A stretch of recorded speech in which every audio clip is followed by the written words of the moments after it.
2 ആഴ്ചയായി operation ചെയ്തിട്ട്. ചെപ്പം ഇറങ്ങാൻ വലിയ പ്രയാസം ഉണ്ടായിരുന്നു. അതിപ്പോൾ കാണുന്നുണ്ട്, നല്ലോണം കാണുന്നുണ്ട്.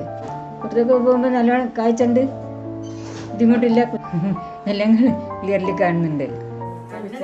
എന്തിനാണ് ഞാൻ ചോദിക്കുന്നത്? അത്യാവശ്യം